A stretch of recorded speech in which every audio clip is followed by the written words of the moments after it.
Bienvenido, Rafael. Gracias. Lo primero que le vamos a pedir es que se presente, que nos cuente dónde nació, cómo estaba formada su familia, qué le gustaba hacer de chico, con qué soñaba para su futuro en esos años. Dale. Bueno, mi nombre es Ángel Rafael Failiase, tengo 61 años. Nací en Capital Federal, si bien toda mi vida viví en la provincia. Desde que nací hasta los 41 años viví en Villa Ballester, en el partido de San Martín, y desde los 41 hasta ahora vivo en el partido de Escobar. Mi familia era una familia normal, habitual de esa época, padre, madre, 2 hermanos menores a mí.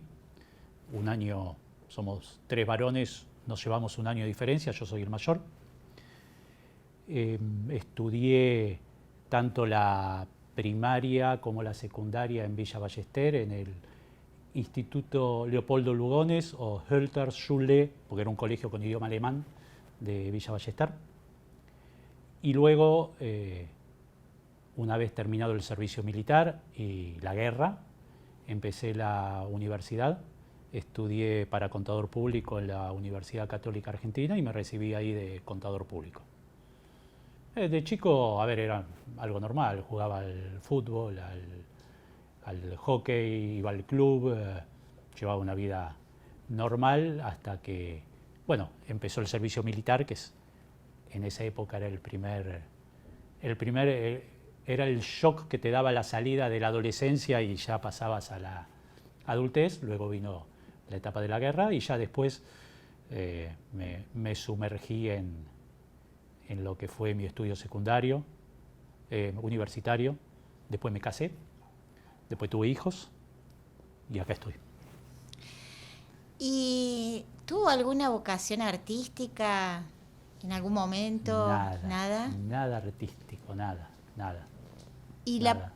¿Y la escritura y la lectura, cuándo empiezan? Yo leía mucho de adolescente, de joven. Digamos que hasta que terminé la universidad leía mucho. Después de ahí prácticamente leí muy poco. Recuerdo pasar los veranos siempre leyendo algún libro atrás del otro. Y la escritura poco, la verdad, escritura, las cartas de esa época, pero nada más. No. ¿Y qué leía? Leía libros de aventuras, ese tipo de lectura, de historia argentina más que nada. Siempre me interesó mucho, de la época de los caudillos, más que nada. Básicamente eso. ¿Y ya de chico sabía que iba a estudiar? Y digamos que casi que sí, porque mi padre era contador, así que es como que seguí un poco los designios familiares. Sí, siempre sabía, mientras que ya estaba en el secundario, que iba a ser contador.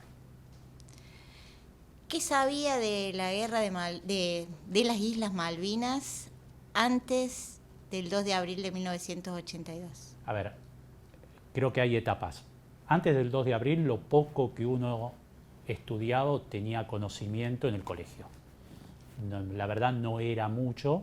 Uno sí sabía que las Malvinas eran argentinas, que habían sido usurpadas por los ingleses. Creo que todo el resto de la historia de otro tipo no es países la palabra, pero digamos países que habían ocupado también las islas antes de los ingleses, no se estudiaba mucho en esa época, uno lo supo después. Ya en el servicio militar, cuando uno empieza el servicio militar, yo menciono mucho el servicio militar porque realmente en esa época, en el contexto del año 81, cuando yo empecé el servicio militar, era un cambio muy fuerte para todos los jóvenes salir del secundario y entrar de cabeza al servicio militar. Pasaba de llevar una vida tranquila a una vida que te ordenaban y te decían qué tenías que hacer en todo momento y te maltrataban también. Entonces ahí sí se empezó a saber un poco más de Malvinas, se hablaba un poco más de Malvinas. Bueno, y después llegó el 2 de abril y creo que ahí todos tomamos más conciencia de lo que era Malvinas. ¿Cómo vivió salir sorteado para el servicio militar y a dónde le tocó hacerlo? Y en esa época uno estaba en el secundario, estabas en el aula, no había clase para los que estábamos en quinto año, se prendía la radio y se escuchaba el sorteo uno tras otro. con el número de documento. Y a mí me tocó, creo que, si no recuerdo mal, el 979. Yo ya estaba bien de cabeza adentro y con ese número me tocó Infantería Marina. Eran los números más altos, pertenecían a la Infantería Marina. Así que, y bueno, uno cuando ya le llega el número, le toca lo que le toca, ya está, no hay muchas posibilidades. Así que recuerdo sí haber estado en el colegio y que todos los que estábamos en esa edad escuchábamos, en realidad todos escuchaban, porque hasta las chicas que no tenían nada que ver también escuchaban por curiosidad, y los que se salvaban y los que del 400 para abajo más o menos te salvabas. Y del 400, 450 para arriba entrabas ejército, aeronáutica o armada. ¿Y le tocó con algún compañero de la escuela? No precisamente, no hice la instrucción con ningún compañero, pero sí, una cosa, lo charlaremos quizás después, pero una vez de buque a buque nos vimos con un compañero del secundario, en el medio del mar. Sí. ¿Y a dónde fue destinado? Primero me tocó en lo que era el CIFIM. El CIFIM era el Centro de Instrucción y Formación de la Infantería Marina, que está en Villa Elisa, cerca de La Plata. Ahí estuve los primeros 3 meses de instrucción, 3 meses en los cuales no teníamos franco, nada, estábamos prácticamente adentro. Luego estuve ahí aproximadamente 6 meses más, ya formando parte del plantel, el batallón de la Infantería Marina que estaba destinado en el CIFIM. Posteriormente, yo no quería perder el primer año de facultad, que lo terminé perdiendo obviamente porque no pude salir de La Plata. Entonces, después de mucho dar vuelta, logré que me trasladen, habrá sido a los 9 meses de empezar el servicio militar, logré que me trasladen al edificio Libertad, acá en Comodoro Pi, para poder empezar en abril del 82 la facultad. Bueno, logré que me trasladen ahí, estuve 2 meses ahí y a los 2 meses me subieron a un barco y empecé a mitad de año la facultad, una vez que me dieron la baja. ¿Y cómo vivió su familia su partida al servicio militar, a la instrucción? Duro. Para ellos fue duro, porque en esa época estaba metido dentro de un cuartel y no había prácticamente contacto, no había forma de contactarse, alguna carta que se podía llegar a mandar, pero nada más que eso. Y les costó. Yo recuerdo que les costaba. Es más, hay una anécdota que la primera vez que me vienen a visitar, que son mis padres y mi novia, hoy mi esposa, habrá sido a las 4 semanas de haber ingresado al servicio militar. Era una especie de picnic, ¿no? Estábamos ahí en el pasto y dicen que primero que no me reconocieron por lo flaco y sucio que estaba, lo flaco, sucio y maloliente. Y después que cuando pusieron la comida, decían que yo comía como un animal más o menos.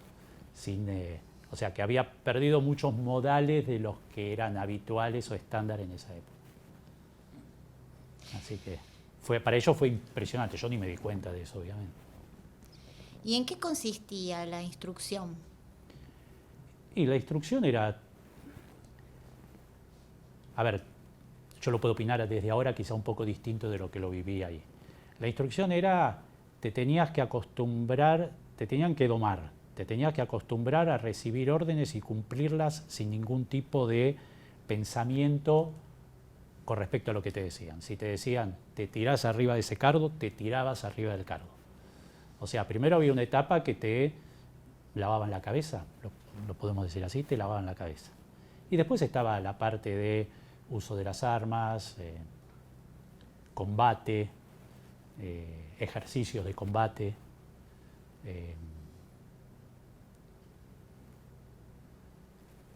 Está mal lo que voy a decir, pero en algún momento hasta te enseñaban a robar, entre comillas, porque vivías en un medio totalmente hostil.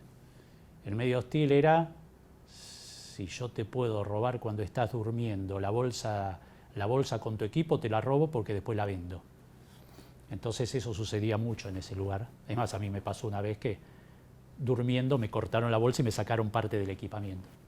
que es responsabilidad de uno, con lo cual uno después tiene que conseguir el equipamiento. No es que vas alegremente y decís, che, me lo robaron. Tenés que lograr que de una u otra manera conseguir ese mismo equipamiento que te faltaba. Había un suboficial del cual yo dependía, que los que dependíamos de él teníamos que llevar alimentos del casino de oficiales a su casa.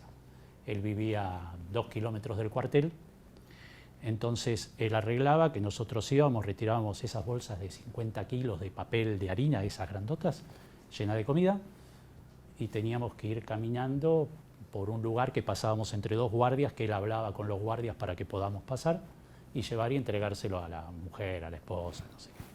O sea, tenías todo un entrenamiento militar duro, uso de armas, reconocimiento de los grados de cada uno, o sea, si veías a alguien tenías que saber qué grado tenía, no sé, técnicas de combate, llamarlo así, no sé si se llama así, pero también aprendías a vivir en la selva, ficticiamente la selva. Era un poco de todo. Por ejemplo, también otra cosa que me acuerdo, nosotros íbamos en tren de Constitución a Villa Elisa, el ramal que va a La Plata. Villa Elisa tenía una estación, pero los trenes no paraban en Villa Elisa. Entonces, los maquinistas ya sabían que el tren estaba lleno de conscriptos, entonces bajaban la velocidad y uno saltaba del tren. Y para tomar el tren era lo mismo. Bajaban la velocidad y uno se colgaba del tren y después volvía a tener la velocidad habitual. Por eso era para todos, independientemente de la formación de cada uno, era un cambio de vida bastante importante. ¿Y se hizo amigos? Sí, amigos, pero amigos del momento. No amigos que después perduraron en la vida. Sí, en el momento uno se hacía amigos de gente con la cual tenía más afinidad, o que estaba en el mismo batallón que uno, o que dormía en la cama de al lado. Sí. Pero después terminaba el servicio militar y te ibas, con el tiempo no los veías más. Aparte, ten en cuenta que la mayoría éramos de Chaco, la mayoría de Buenos Aires, pero había mucha gente del Chaco, de La Plata, de muchos lugares, de todas las provincias del país. Y de distintos sectores sociales. Totalmente, de sectores sociales bajos hasta sectores sociales muy altos, había de todo. Toda una mezcla. Ahí no, era muy difícil ya distinguir sector social porque éramos todos iguales. Quizás por las costumbres o determinados modos, pero eso tampoco era un indicativo de sector social. No importaba eso ahí. ¿Y a su novia dónde la había conocido? ¿Y cuándo en el colegio, era compañera mía del colegio y nos pusimos de novio en el colegio y seguimos derecho. Sí, un año antes de terminar el colegio nos pusimos de novio, cuando estábamos terminando el colegio. Así que, digamos, ella me acompañó, entre comillas, todo lo que fue el proceso del servicio militar, la guerra, todo. ¿Dónde estaba usted el 2 de abril de 1982 y cómo se enteró? Eso me acuerdo perfecto. Estábamos, cuando nos enteramos de que Argentina había tomado las islas nuevamente, o había recuperado las islas, estábamos, si no recuerdo mal, era tipo 5:30 de la mañana y estábamos enfrente al edificio Libertad esperando que poder entrar a tomar los puestos que tenía cada uno. Estábamos ahí enfrente y ahí se empezó a correr el rumor de que Argentina, fue el mismo 2 de abril, ¿no? Que Argentina había recuperado o estaba recuperando las islas. Ahora me entró la duda si fue el 2 de abril o el... No, fue el mismo 2 de abril, no fue el 3 de abril, fue el 2 de abril. ¿Y en el edificio Libertad cuál era su función? ¿Qué tareas hacía? En el edificio Libertad teníamos yo tenía dos funciones. Por un lado, cubría guardias, distinto tipo de guardias, en el batallón de seguridad.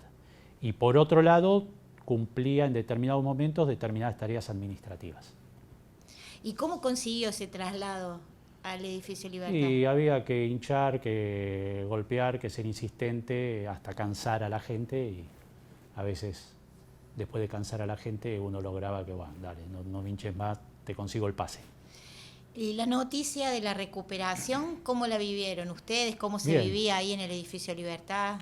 Yo por lo menos, yo recuerdo haber vivido con mucho entusiasmo. Además, yo cuando me enteré de que habíamos recuperado Malvinas, yo quería, de alguna manera, participar de la guerra.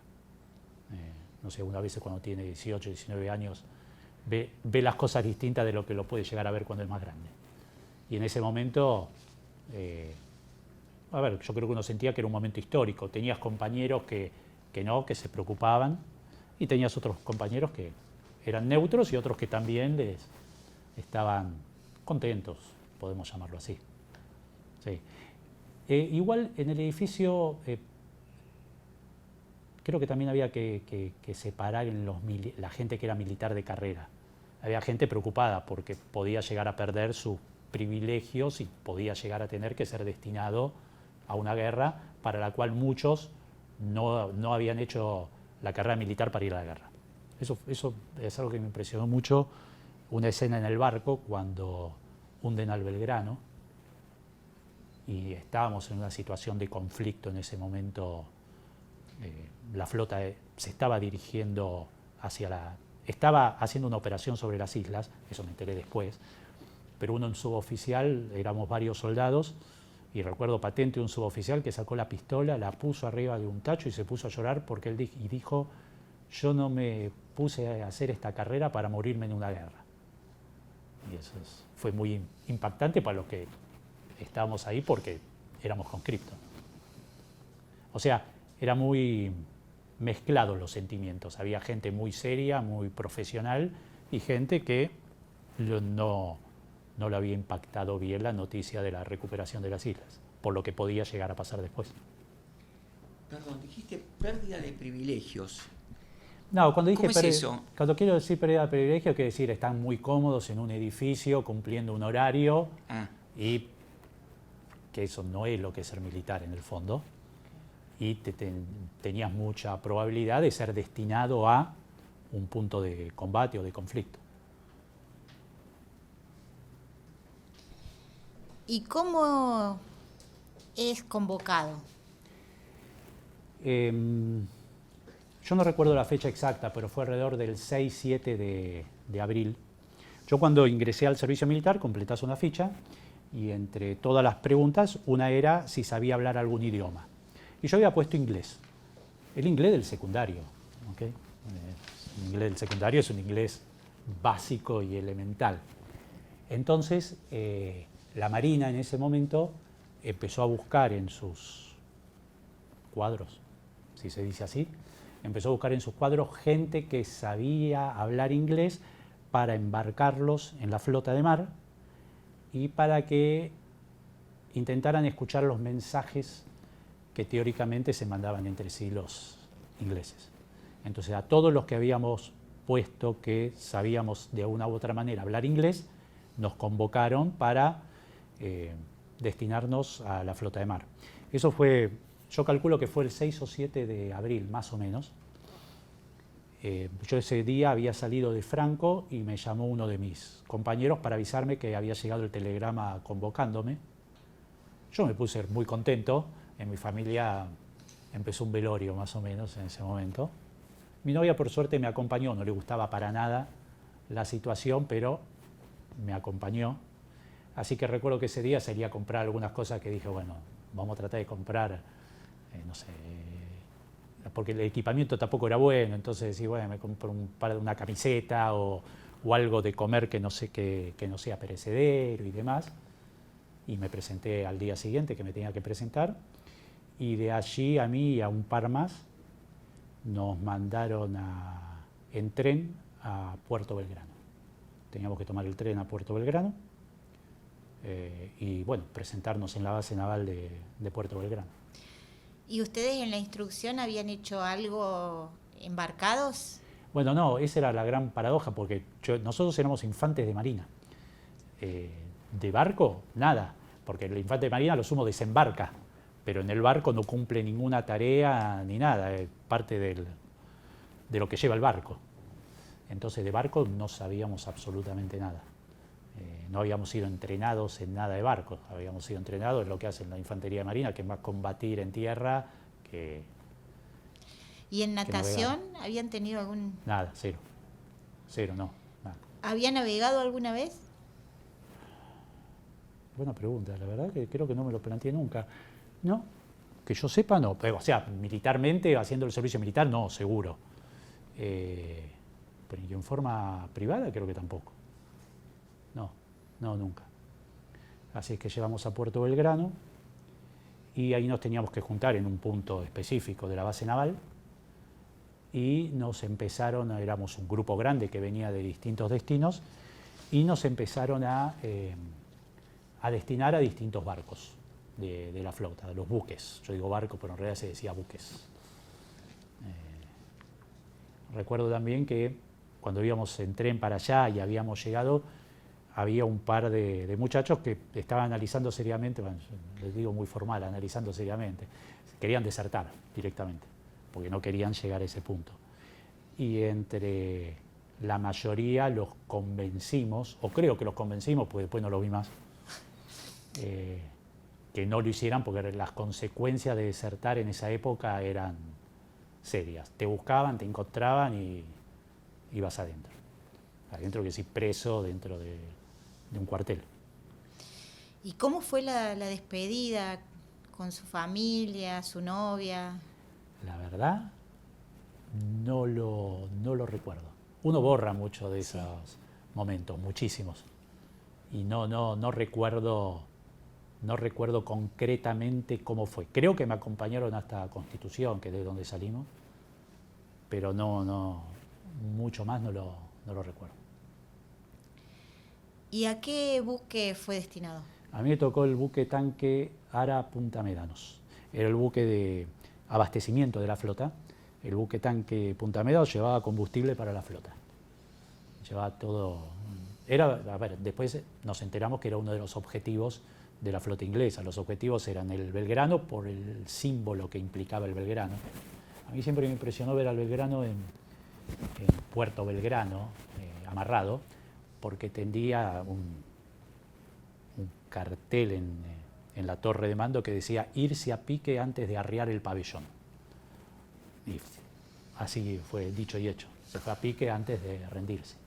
Era impresionante verlo al Belgrano, porque aparte era el buque, no era el más moderno, pero era el más simbólico de la Armada, porque era el más grande, el que tenía más poder de fuego, de otra época, porque era viejo, pero era un buque muy simbólico. Y con ese cartel, digamos, era muy llamativo.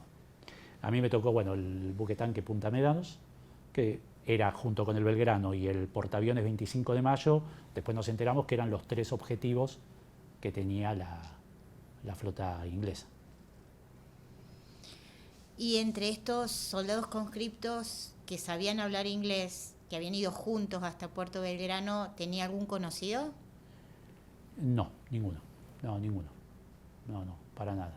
Eso que sabíamos hablar inglés era muy relativo, ¿no? Nunca nadie nos hizo una pregunta que tengamos que contestar ni siquiera yes. Nada, ¿no? O sea que podía haber puesto que sabía hablar al chino y si era con los chinos, estaba ahí en la guerra. ¿Cómo es el Punta Médanos? ¿Cómo era? ¿Cómo era? Y era un bar que, bueno, ese era otro tema paradójico. Uno se acostaba a dormir en las literas y había un cartel que decía Made in England. Entonces porque era un barco de origen inglés, no era un barco de acá, que había participado de otras guerras anteriores. Ya eso era medio raro, ¿no? Porque uno está en un barco que fue hecho por quien uno está combatiendo. Era un barco viejo ya para la época, muy grande, y que era toda la parte de la quilla, digamos. Era combustible, era puro combustible.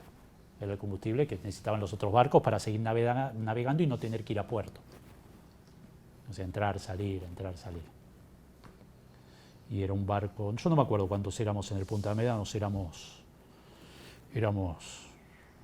no sé, pero 150 debíamos de ser.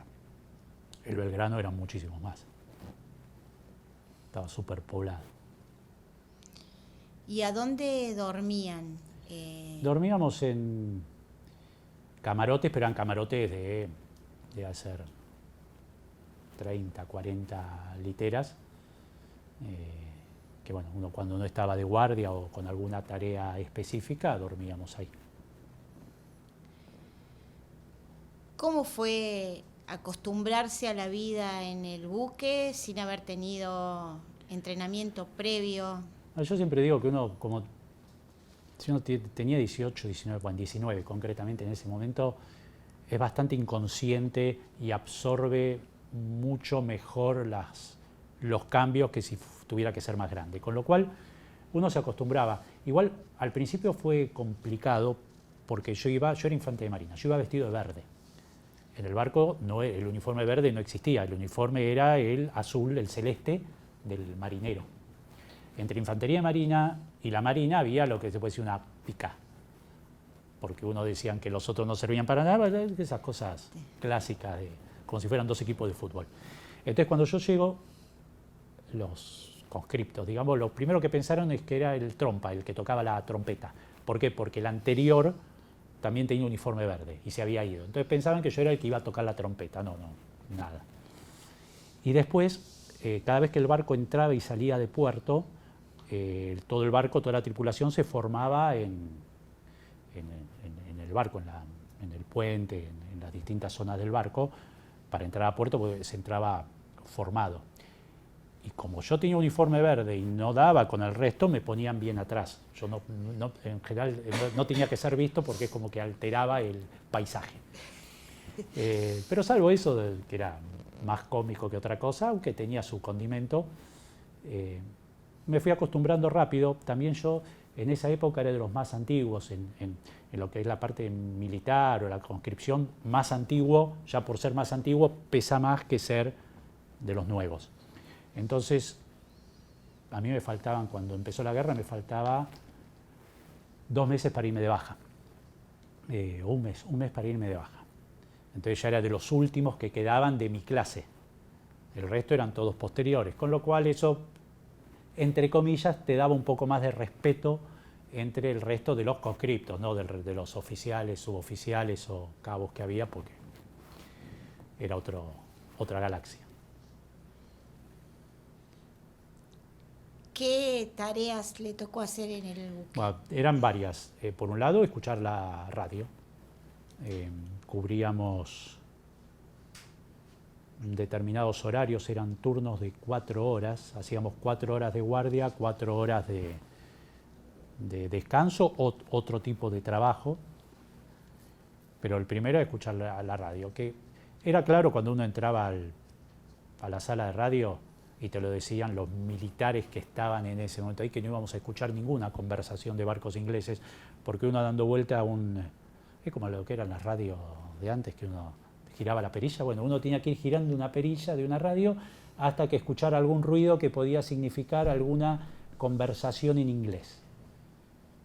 Y ahí tratar de escucharlo. O sea, era claro y elemental que era muy difícil que vayamos a escuchar alguna conversación de la flota inglesa. Pero bueno, igual había que hacerlo, era la orden. Así que eso es una parte del trabajo, otra parte, y después eran tareas comunes en el barco. Desde servir comida, pintar el barco. Una época me tocó pintar el barco. Esa fue una experiencia extraña porque nos colgaban con silletas de la cubierta colgando del barco y teníamos que ir pintando el barco porque lo van cambiando de gris a negro durante la guerra, le cambian el color y demás. Me tocó hacer eso. ¿Pero eso estaba en el puerto?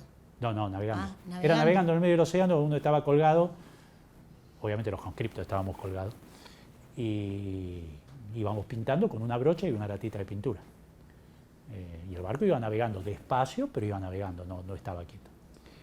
Y después tareas de mantenimiento, de limpieza, y después, bueno, el puesto de combate que le tocaba cubrir a cada uno cuando había o un zafarrancho de combate o las veces que hubo alarma de combate. Una de ellas fue en el momento del hundimiento del Belgrano, por ejemplo. Y a mí me tocaba en uno de los cañones que tenía el barco. El barco tenía, yo no recuerdo la cantidad de cañones exactamente, pero tenía varios cañones que estaban los artilleros, que eran quienes se ocupaban de efectuar los disparos, y estábamos los que teníamos que asistir o de entregar los proyectiles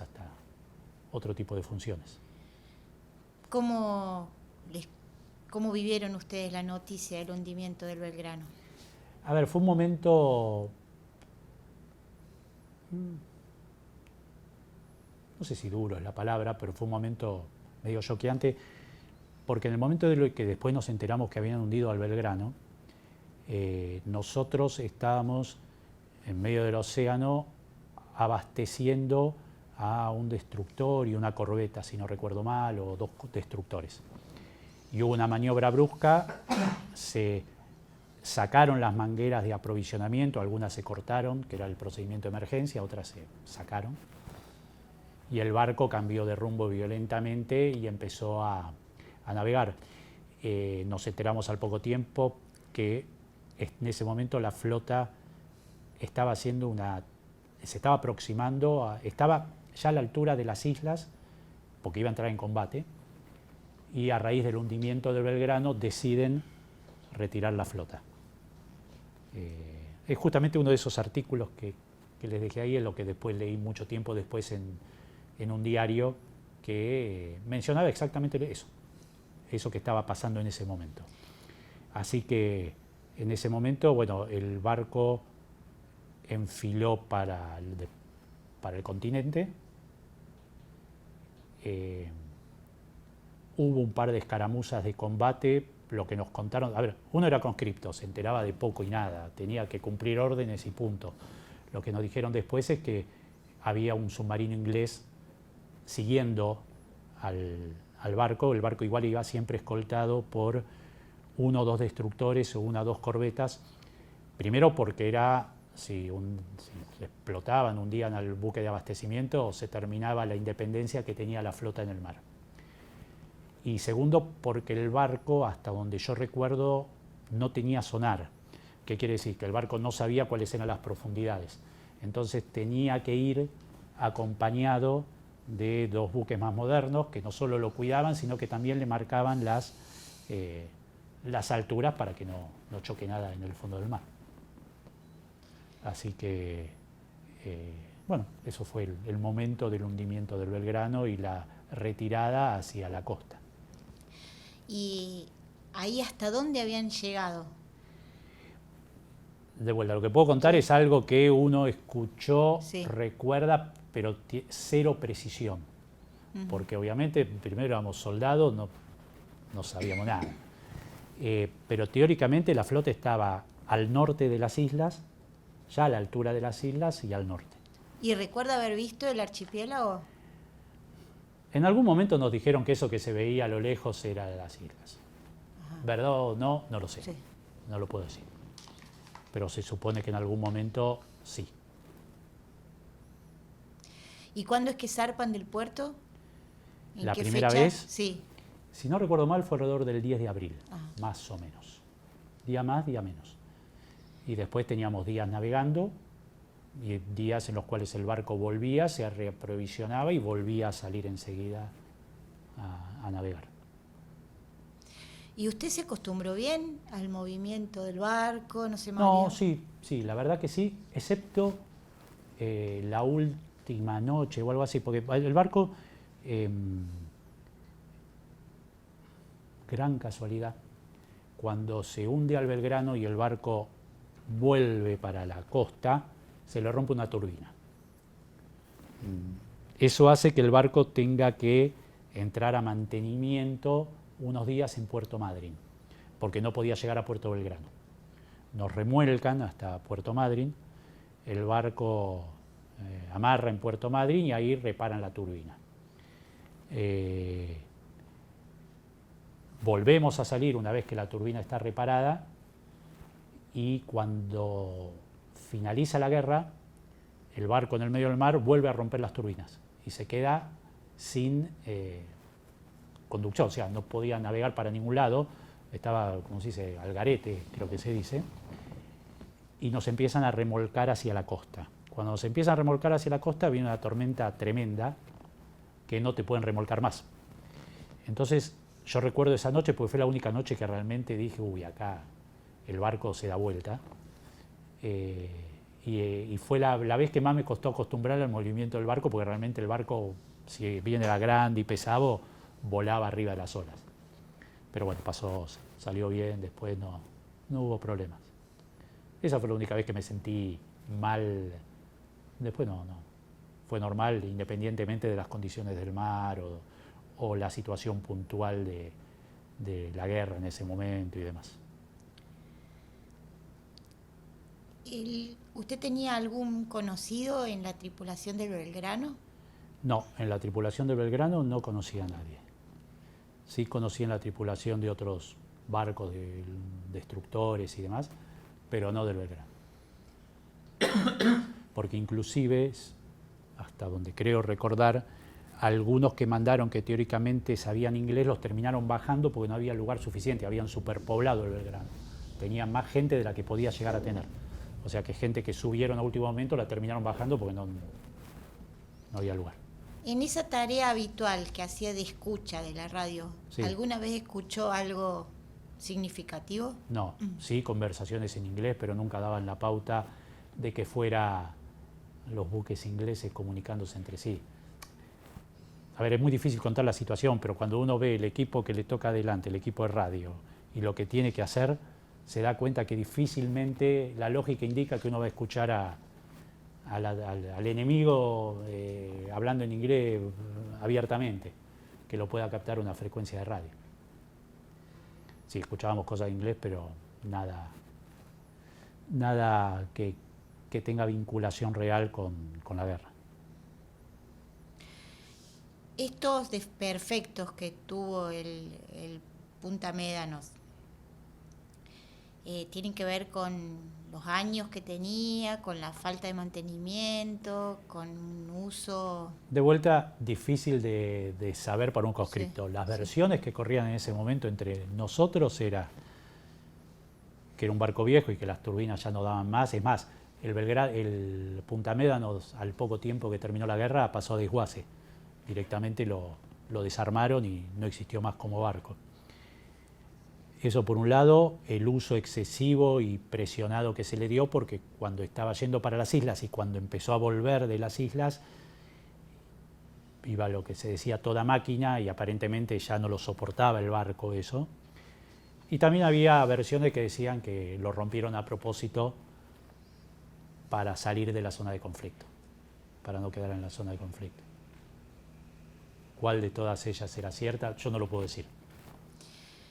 Y después del 2 de mayo, del hundimiento del Belgrano, Sí. Que los llevan de vuelta a puerto, Sí. ¿vuelven a salir? Sí, volvimos a salir varias veces, pero siempre con un funcionamiento defectuoso del barco. El barco no iba a las velocidades que podía ir y cada tanto tenía algún problema por el cual se sabía que lo estaban arreglando todavía. El que no volvió a salir nunca más fue el portaaviones. Cuando fue, por lo menos es lo que se habló y creo que fue así realmente, el portaaviones estaba en el mismo grupo que íbamos nosotros. Es más, yo recuerdo cuando fue el hundimiento del Belgrano, se veían despegar aviones del portaaviones que es como que estaban haciendo una zona de cobertura. Y el portaaviones no volvió a salir, alejarse de la costa nunca más después del hundimiento del Belgrano. ¿Y cómo fue volver a salir después de haber conocido? No, a ver, de vuelta, cuando uno tiene 19 años y está en medio de una guerra y dice yo tengo que estar acá porque uno sentía que tenía que estar ahí, y bueno, es lo que hay que hacer. Hasta que termine la guerra es lo que te toca. No sé si te lo planteas demasiado. Uno sí siempre tiene ganas de volver y que termine la guerra, pero mientras tanto es lo que uno tiene que hacer. Las salidas posteriores al arreglo desde Puerto Belgrano eran salidas, digamos, a alta mar, eran salidas sí, cortas. Pero no a la altura, por lo menos de vuelta a lo que uno sabía, no tan próximo a las islas como fue el momento en el cual hundieron al Belgrano. Uh-huh. Y siempre con funciones de abastecimiento. Sí, siempre de abastecimiento. Uh-huh. ¿Cuál fue la última salida del Punta Médanos? Y la última salida fue cuando, o sea, después, una vez que ya el conflicto termina, el Punta Médanos vuelve al puerto y ahí termina de romperse. Y entonces ahí la última salida es a fines de junio, no recuerdo las fechas exactas, y es remolcado desde Puerto Madryn, que estábamos, hasta Puerto Belgrano, que fue cuando agarró la tormenta y hubo que dejar de remolcarlo y después lo volvieron a remolcar. Y si yo no recuerdo mal, eso fue alrededor del 30 de junio más o menos. O sea, después del fin de la guerra. Después del fin de la guerra, sí. ¿Hubo algún momento en que usted tuviera miedo inminente por su vida?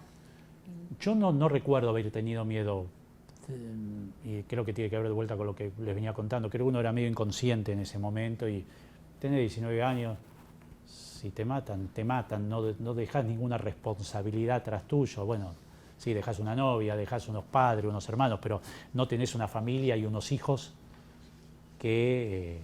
con los que vivís todos los días. Con lo cual yo no recuerdo haber tenido miedo concreto.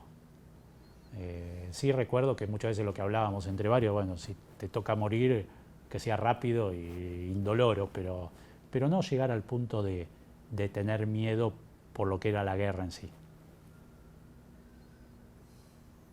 Y ese día del regreso con la tormenta, que pensaba que tal vez daba vuelta. No, pero más que miedo era descompostura total.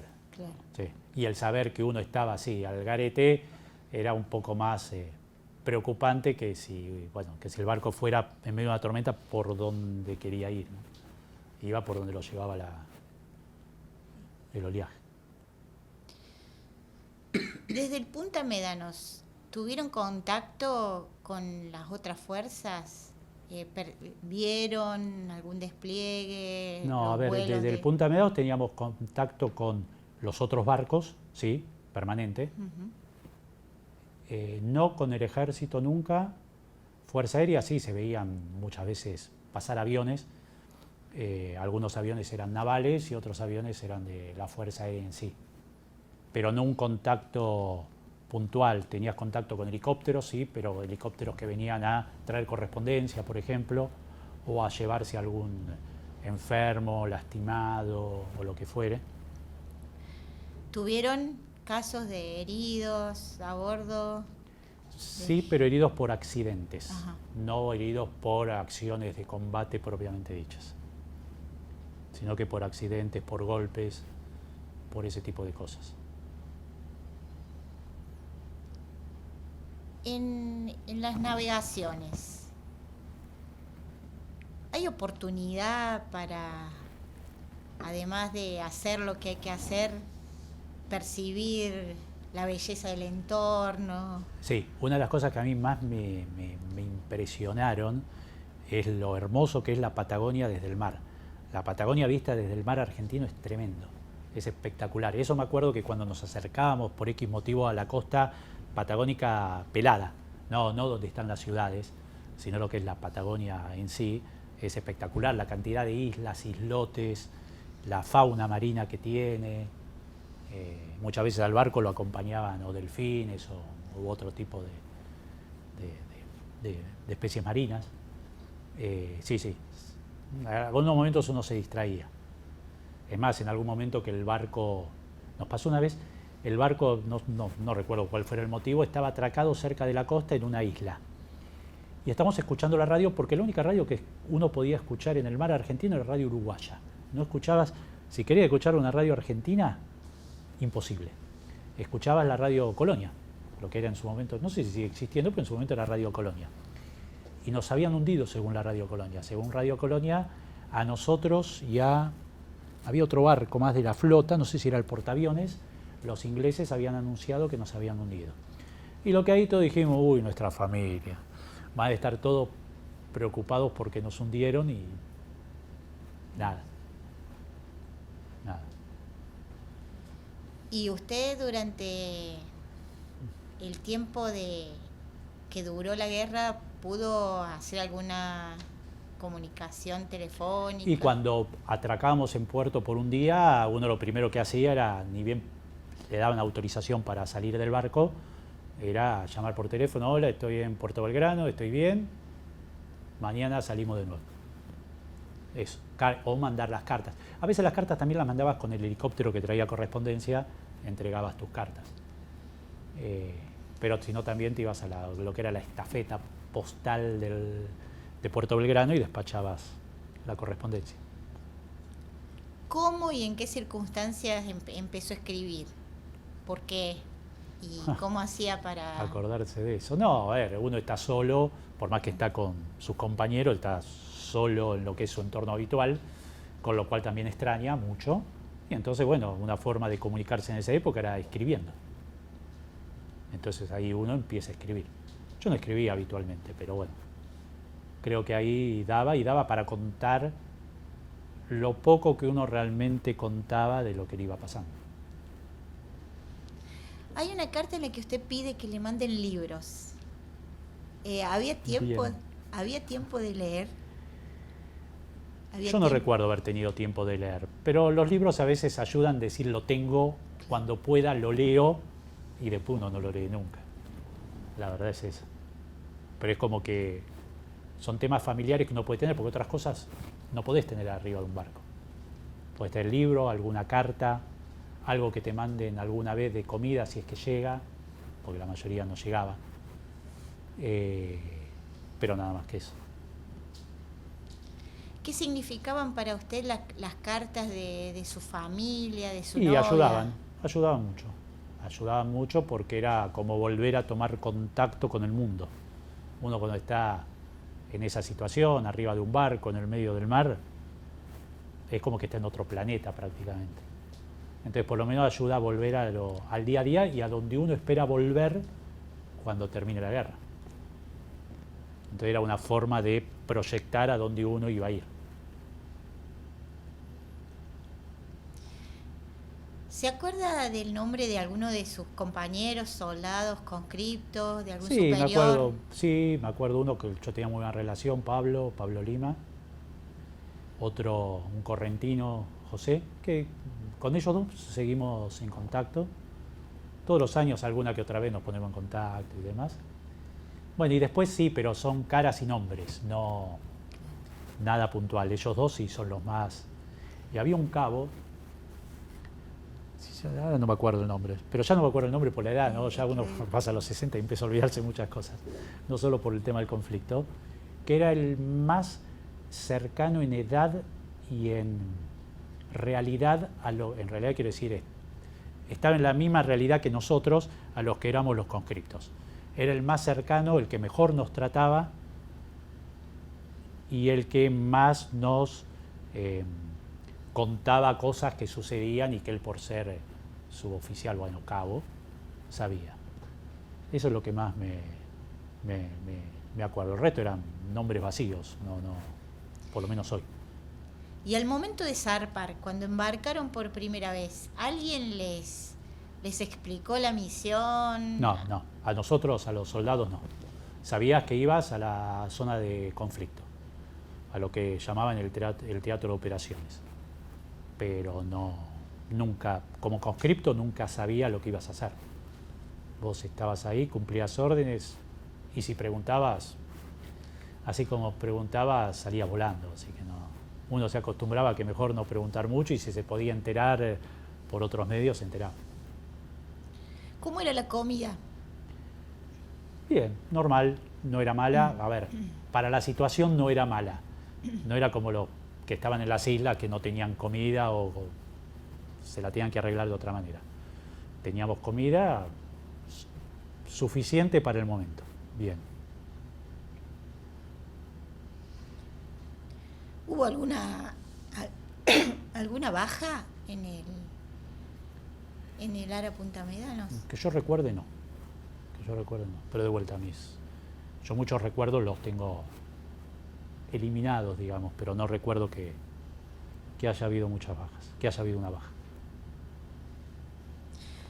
¿Cómo le llega a ustedes la noticia del cese del fuego? Y estando en el buque nos enteramos que la guerra había terminado, que Argentina se había rendido.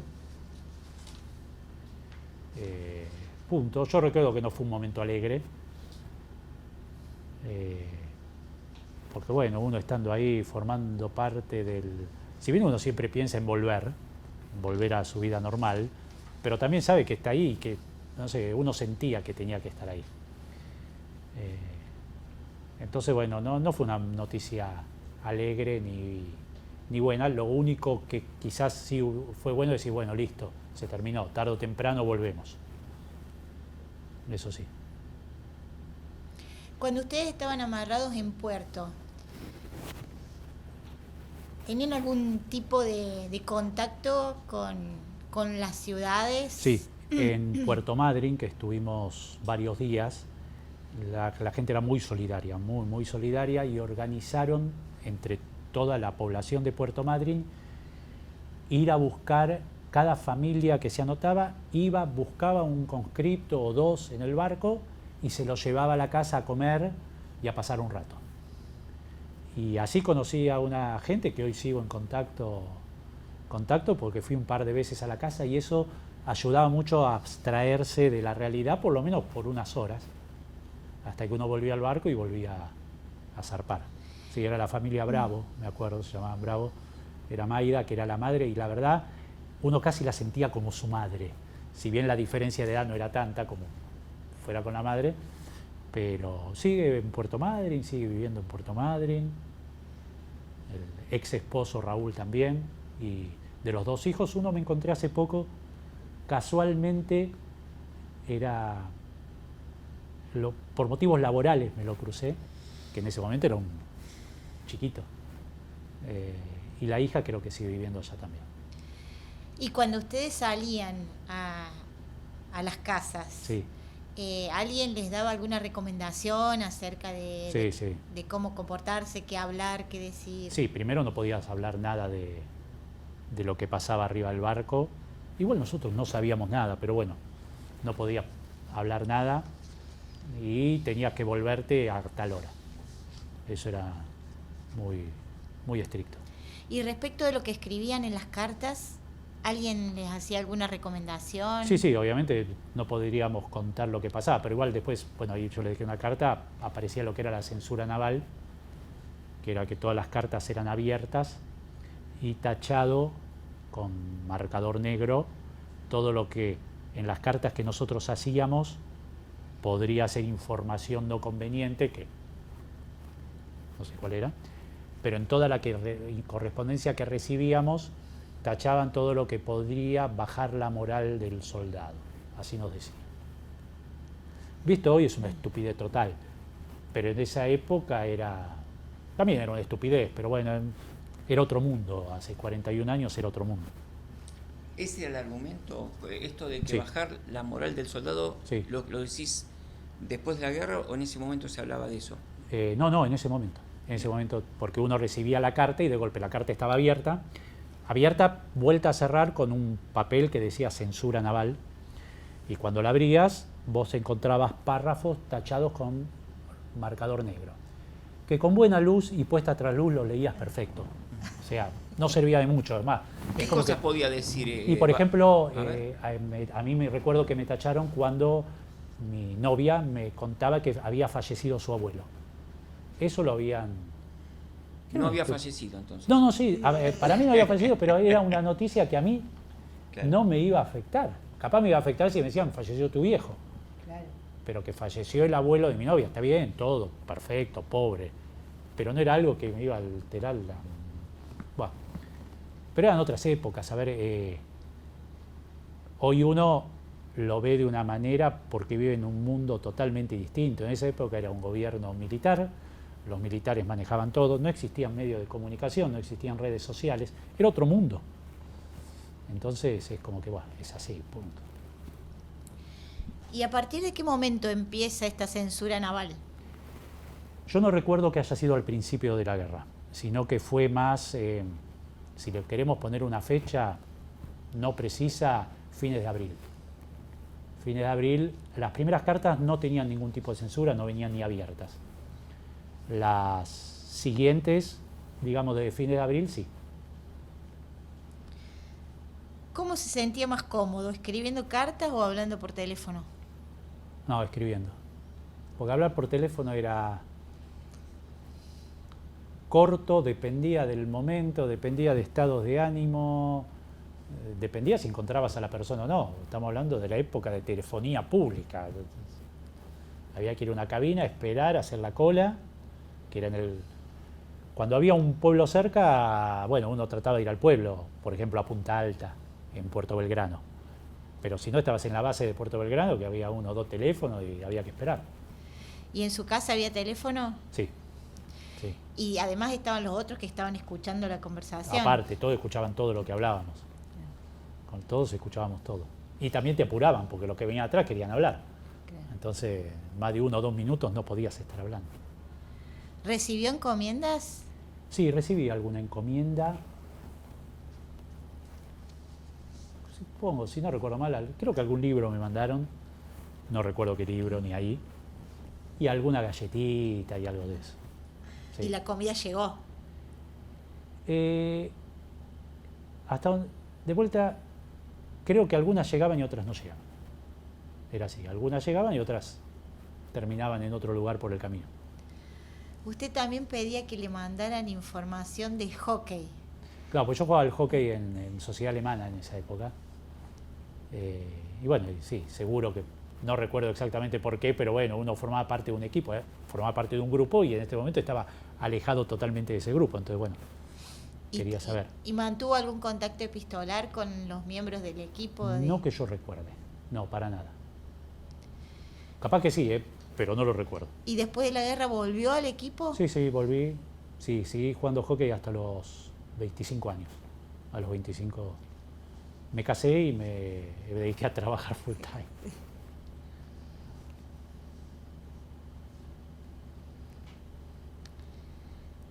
¿Cómo le llegaba a ustedes la información? ¿Había algún medio oficial?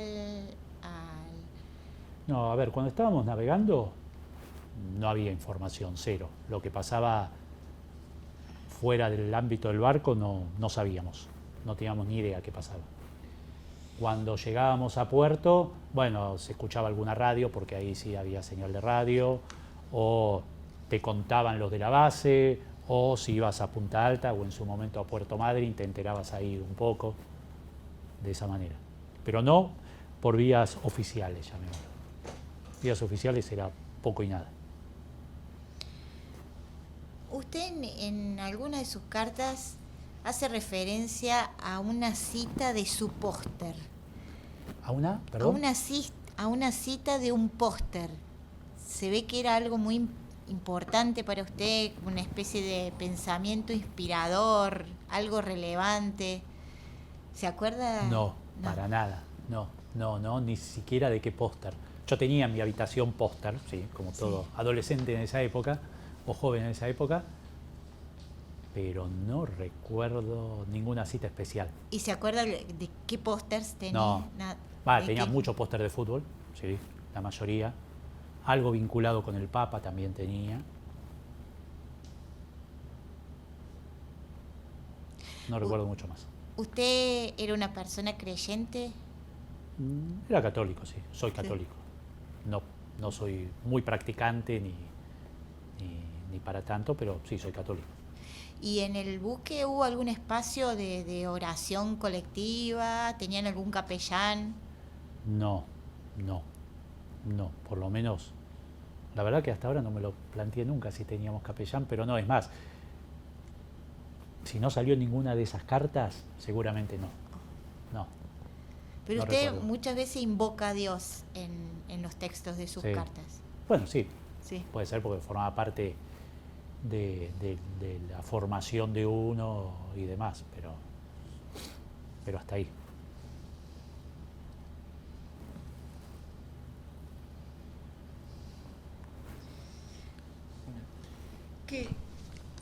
¿Qué recordás de, volviendo un poco a antes de la guerra, qué música escuchabas? ¿Qué eran las cosas la cultura juvenil que tenías en ese momento? A ver, música que escuchaba, la verdad en esa época música, lo que hoy es música nacional prácticamente no existía. Sí que existía, pero no se escuchaba mucha música nacional. Se empezó a escuchar mucho a partir de la guerra. Hoy, por ejemplo, la música que más escucho. ¿Qué sería? Rock nacional.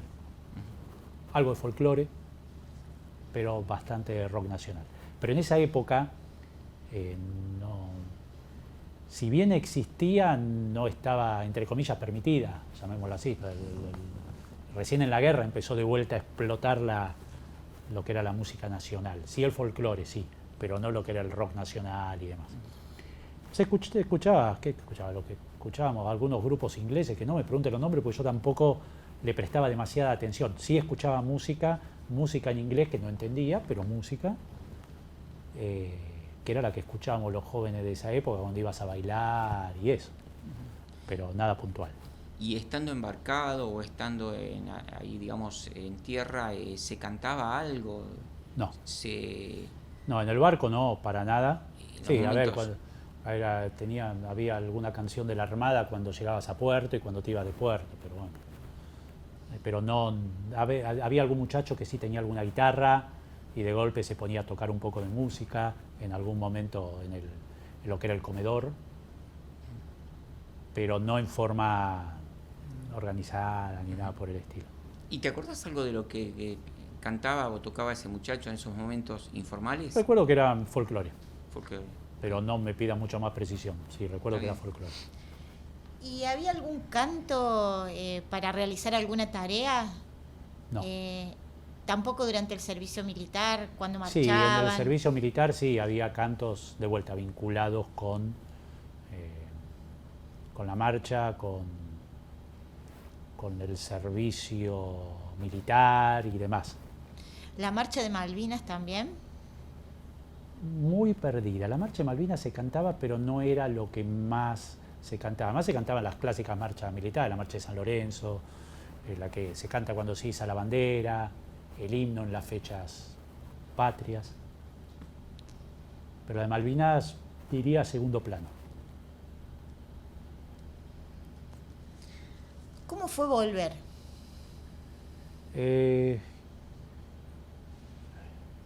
Lo que recuerdo de volver, bueno, primero cuando llegamos a puerto, la alegría de llegar a puerto, la gana de desaparecer del barco lo más rápido posible, que no fue tan rápido, pero varios días después de llegar a Puerto Belgrano, nos dieron, porque ahí en esa época te daban los pasajes, o sea, era difícil que vos vayas a sacarte un pasaje, primero porque no tenías la plata, y segundo porque estabas en una estructura militar, o sea, ellos te daban el pasaje. Así que nos dieron el pasaje para volver a presentarnos en los destinos que habíamos estado antes de que comience la guerra.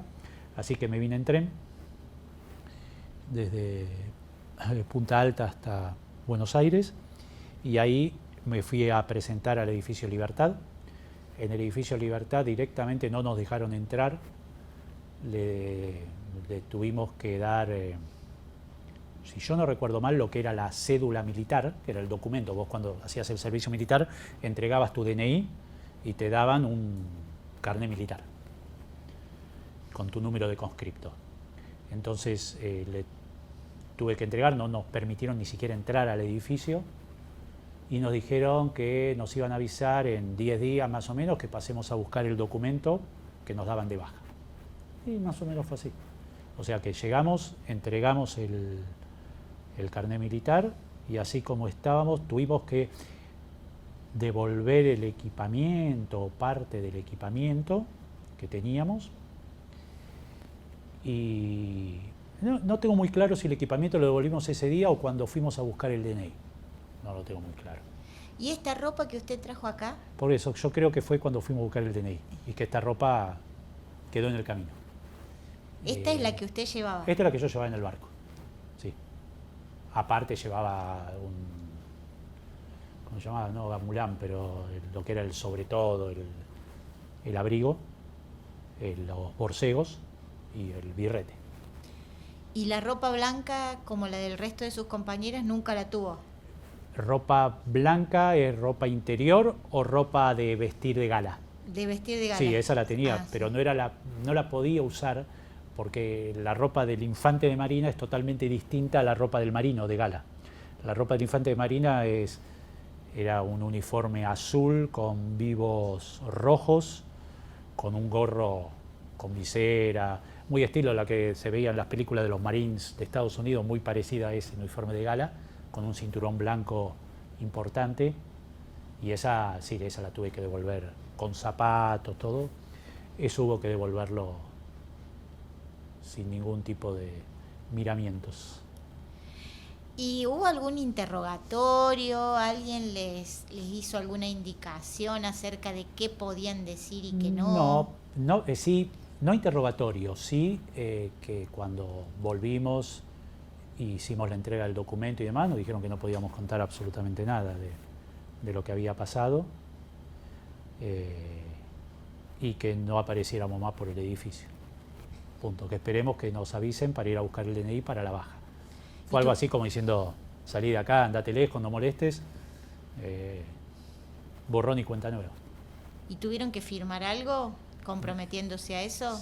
Creo recordar que sí, pero no tengo precisiones. Pero creo que sí, que tenemos que firmar una especie de compromiso de no divulgar información. ¿Y cuándo empezó a hablar usted de esta experiencia? Hablo poco y nada. No hablo mucho, ni siquiera con mi familia, ni con gente que me rodea o que me rodeó. Es como que queda para uno. Y también muchas cosas se olvidan, probablemente intencionalmente se terminan olvidando o se terminan guardando bien profundo. ¿Y cuando llegó a su casa, su familia, su novia, no le preguntaron nada? Sí, preguntaban, pero también respetaban el no querer hablar demasiado del tema. Por ejemplo, yo recuerdo situaciones como que los primeros meses, las noches eran duras, complicadas, yo me despertaba en situación de ruido de helicóptero y ese tipo de cosas, pasaba. También recuerdo algo muy, muy bueno, que es, yo llegué en junio de nuevo, había empezado el año lectivo universitario y yo tenía intención de empezar enseguida la facultad y mis padres me hinchaban para que empiece la facultad también como para ir dejando etapas atrás.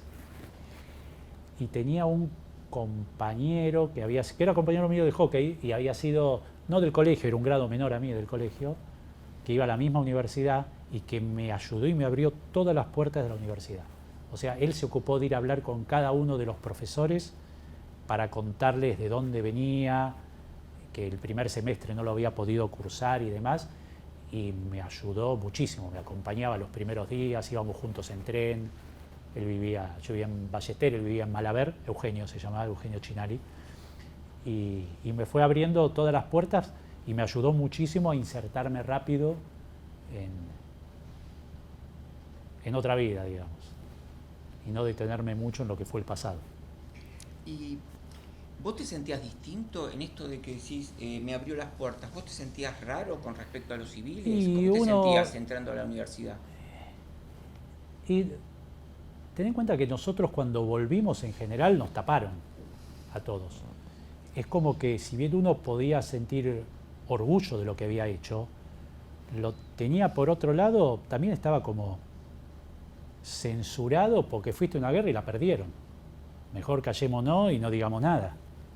Entonces, es como que era una sensación, no era una sensación fácil volver a encontrarse con una vida normal después de haber estado 3 meses, que fue más o menos lo que estuve yo. A ver, venía primero toda la parte del servicio militar, de que ya de por sí era compleja. Y después vino la parte de la guerra, que terminó de ser más compleja. Entonces, como que volver a la vida civil era un cambio de ritmo total. Un cambio de ritmo, un cambio de gente que te rodea, un cambio de costumbres. Te tenés que acostumbrar de vuelta a que vos sos vos, que no dependés de las órdenes que te den. Te tiene que cambiar la cabeza. No es fácil que te cambie la cabeza porque para algo te entrenaban de esa forma militarmente. Vos tenías que obedecer órdenes y te lavaban la cabeza para que obedezcas órdenes. Entonces volver a la vida civil, a que vos tenías nivel de autodeterminación, de decisión, de decidir vos por vos lo que querías hacer, tenías que volver a entrenarte de esa manera. Entonces, a ver, después de 1 o 2 meses ya ibas entrando, pero al principio costaba. Sí. ¿Se acuerda qué comió el primer día que estuvo en su casa? ¿Y quiénes estaban? No. Ni idea, pero... No, sí, me acuerdo que estaban mis hermanos, mis viejos, mi abuela, mi tía, mi novia, obviamente. Y ahí. y ahí. ¿Y se empezó a encontrar con alguno de sus compañeros del buque, con otros veteranos de guerra? No, yo me abrí totalmente. Una vez que volvimos, me abrí totalmente. Varios años después volví a tomar contacto con alguno de ellos, pero no inmediatamente. Inmediatamente no, es como que volví, salí de la vida militar, si lo podemos llamar así, y volví de cabeza a mi vida civil y me concentré en estudiar. Era una forma de pasar el momento y tratar de normalizarse nuevamente. ¿Y con el Centro de Veteranos de Escobar tiene algún vínculo? No, nunca me vinculé con centros de veteranos ni nada. Es como que es algo que me cuesta volver para atrás. Claro. Entonces, es como que prefiero seguir así. ¿Y tu vuelta a la vida universitaria, vos sentís que te pudiste integrar o te costaba aprender? O cómo No, viviste la ese verdad que momento? me pude integrar rápido. Ok. Porque entraste en el segundo semestre ya. Entré en el segundo semestre, pero algo que yo estoy en la UCA no te permitía cursar materias para atrás, distinto a la UBA. En cambio acá me dieron la posibilidad de en 2 meses rendir todas las materias que me había perdido, y la verdad es que tuve mucha colaboración de los profesores. Me facilitaron mucho para que me pueda poner al día rápido.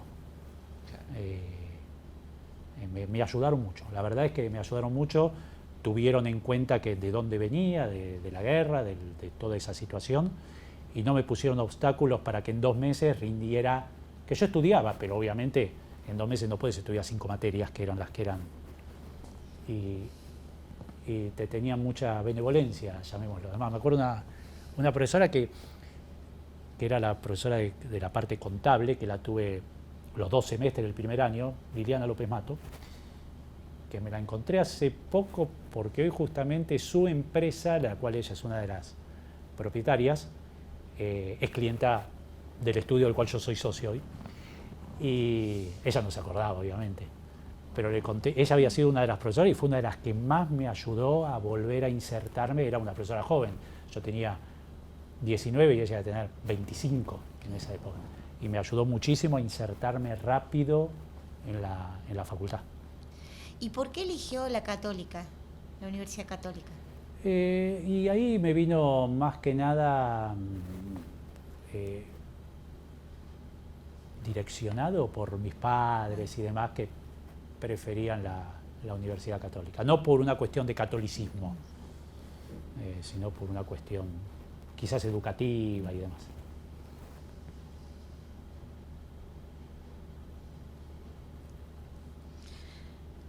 ¿Volvió a, conoce las Islas Malvinas?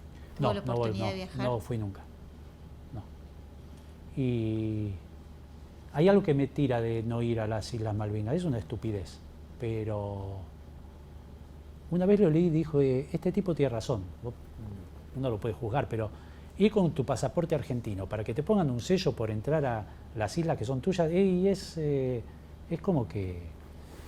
No, el día que vuelvan a ser argentinas, ahí sí, seguramente. Antes no sé. Y que tengas que pedir permiso, porque no. Es como que no me atrae ir hasta que no sean argentinas. ¿Cómo vive usted cada año el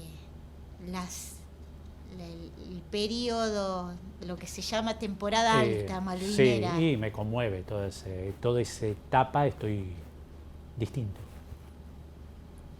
Todo el tiempo uno se acuerda de Malvinas, piensa en Malvinas, siente eso. ¿Le tocó ir alguna vez a dar alguna charla a alguna escuela? Sí, fui un par de veces al colegio del cual yo había egresado, ¿sí? Pero de vuelta, yo le escapaba mucho a todo lo que implicaba tener que hablar de Malvinas y demás. Así que trataba de evitarlo. ¿Y a las escuelas de sus hijos? Sí, me tocó también dar un par de charlas, pero también de vuelta, no iba yo a ofrecerme, me decían, che, ¿querés venir? Bueno, listo, voy. Y con respecto a películas,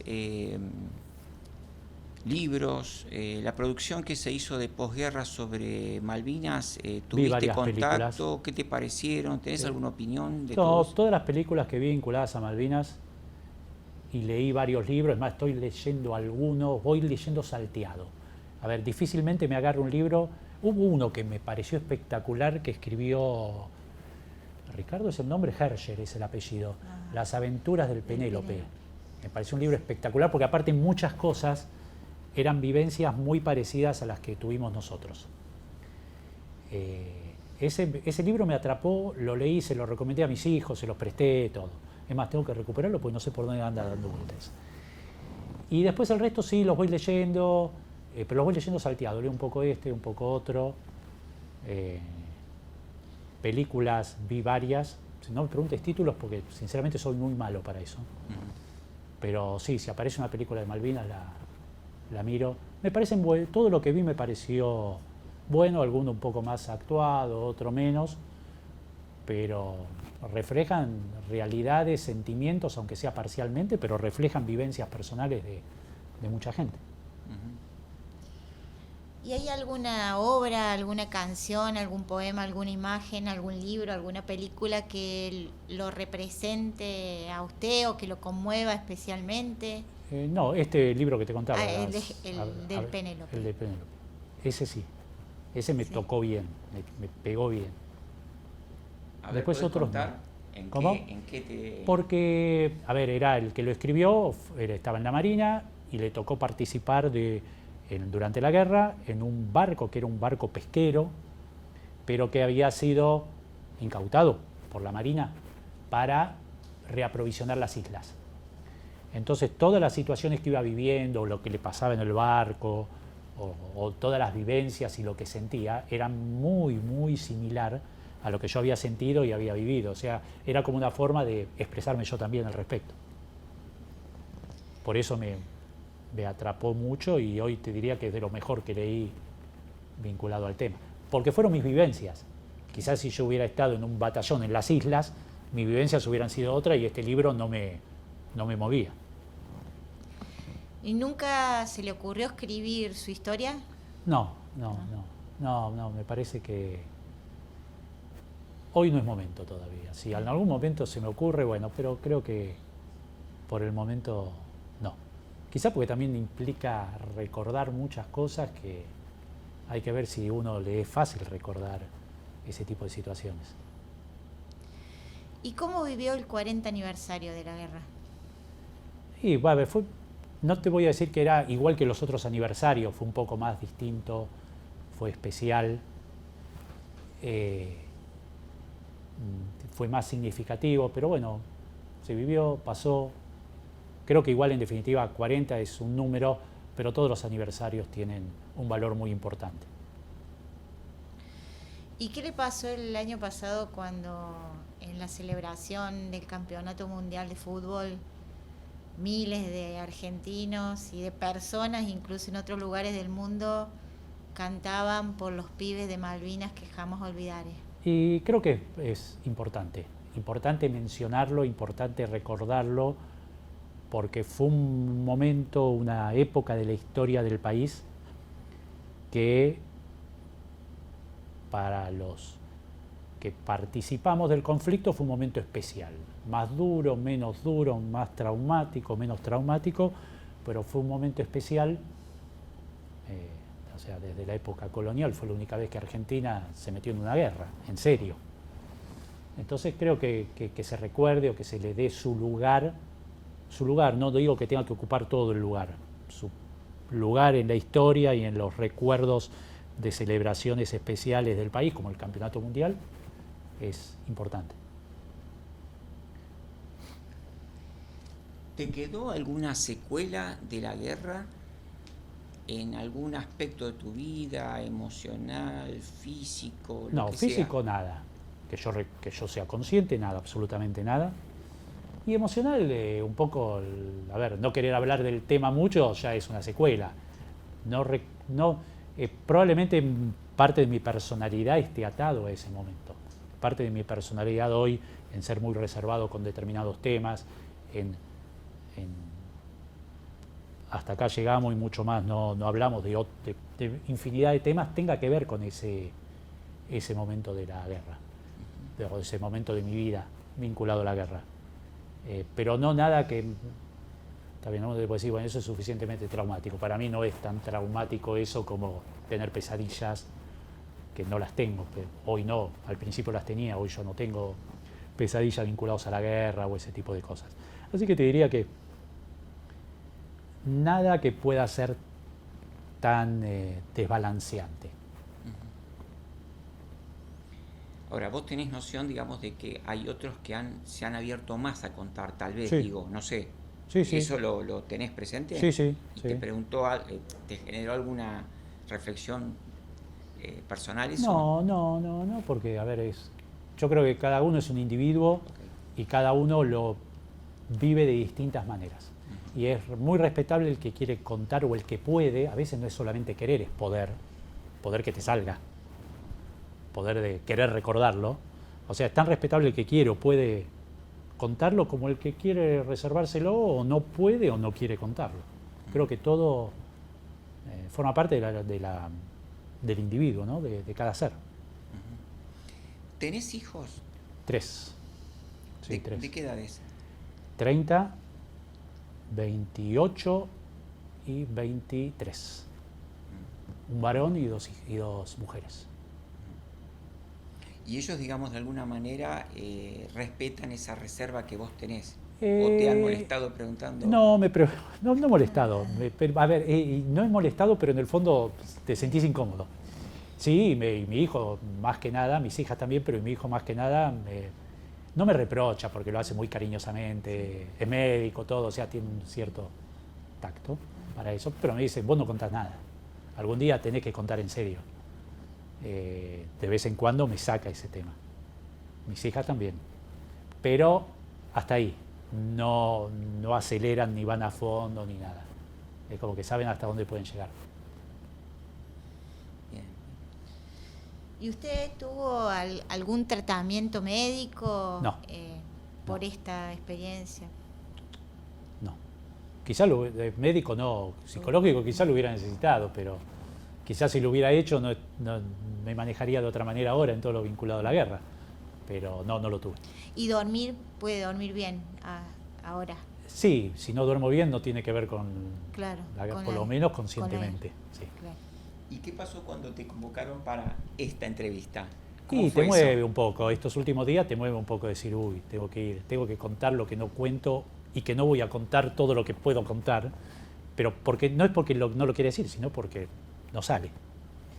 Y un poco te mueve, sí, te mueve. Pero me parece importante, pues, lo que me contaron del proyecto y demás, que quede las experiencias y las vivencias de los que en distinto grado y posición participamos de lo que fue la Guerra de Malvinas. Creo que con vistas al futuro forma parte de la identidad de un país, de lo que un país transmite para el futuro y de las bases de un país. O sea que creo que es importante. ¿Hay algo de la experiencia esa de la vida en el buque, a donde es tan importante la realización del rol de cada uno para el objetivo general, que le haya servido para...? Que yo recuerde, no, para nada. Porque el rol de cada uno del buque es un rol automático. Es, de vuelta, cumplir determinadas órdenes. Entonces, sí, quizás si lo querés ver de otra manera, y bueno, es lo que la experiencia que te deja, que te deja en claro que vivir bajo un régimen que te dice lo que tenés que hacer no funciona, no sirve para el ser humano.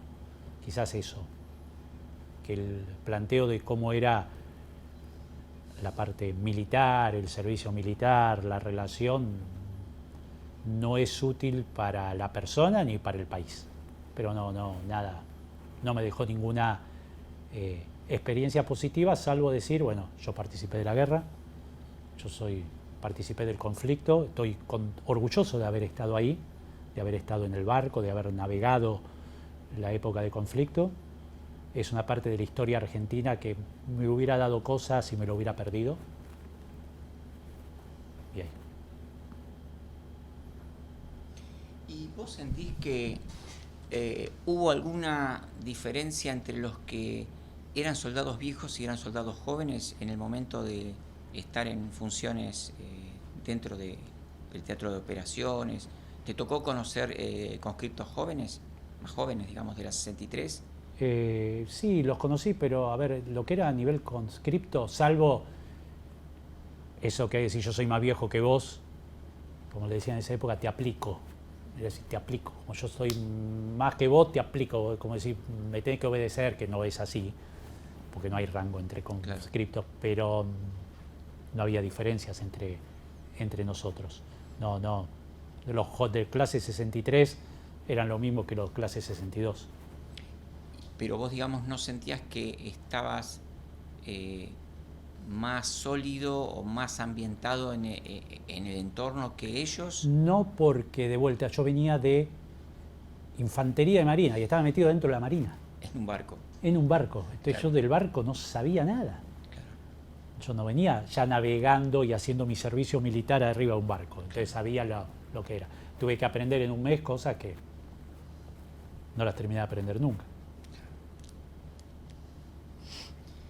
¿Volvió a navegar? No, más que para cruzar Uruguay, no. O alguien que me invitó a navegar en algún velero por ahí. No, pero eso no es algo que me disguste, todo lo contrario. No volví porque no se dio la oportunidad o porque no me llama, pero no. ¿Te tocó hablar alguna vez con un británico del tema de la guerra? No con un militar británico, sí con gente británico, pero no le dan mucha bolilla, la verdad. Por lo menos los que me tocó conversar a mí, como que no es un tema que les interese realmente, para nada. Claro. A nosotros nos interesa mucho más que a ellos. A ellos, a la gente normal, a los británicos normales no les interesa, para nada. Miramos. Así que fueron charlas muy superficiales, si lo querés decir de una manera.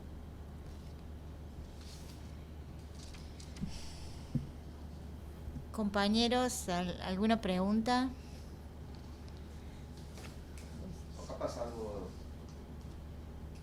que vio de lo bélico,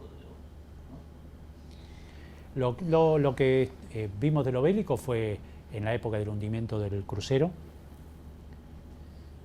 lo que fue la persecución del submarino al grupo en el cual estábamos, al buque en el cual estaba, las acciones que se hicieron en ese momento, que yo recuerdo que había barcos que tiraban carga de profundidad y demás, muy parecido a lo que se ve en las películas cuando tiraban en esa época la carga de profundidad. ¿Y eso se hace para poder ir avanzar más rápido? No, en realidad se hace para tratar de pegarle al submarino que te está siguiendo. Eso es lo más bélico. Yo igual siempre fui de la teoría, y quizás no es una teoría muy feliz, pero de que los ingleses no siguieron hundiendo los barcos porque lo del Belgrano fue una advertencia. Lo del Belgrano fue claramente decir, señores, si siguen jodiendo, le hundimos toda la flota con la facilidad que le hundimos el buque. Ellos tenían los submarinos nucleares que Argentina no tenía y que era una tecnología contra la cual Argentina no tenía elementos para poder combatirlo en serio. Entonces era una ventaja muy importante. No es una teoría que le agrade a muchos, pero creo que realmente después de todo lo malo que implica el hundimiento del Belgrano, porque es algo, una acción de guerra o no de guerra, no soy un especialista para hablar de eso, pero fue una advertencia como para decir, no molesten más en el mar, porque si no, así como desaparece el Belgrano, desaparece toda la flota. Y creo que la Armada tomó ese mensaje, porque lamentablemente después del hundimiento del Belgrano no fue lo agresiva que quizás tendría que haber sido. El no salir nunca más el portaaviones 25 de mayo, que era el emblema, era el que llevaba los aviones, era el que podía haber permitido otro tipo de acciones de combate de parte de Argentina, es toda una señal.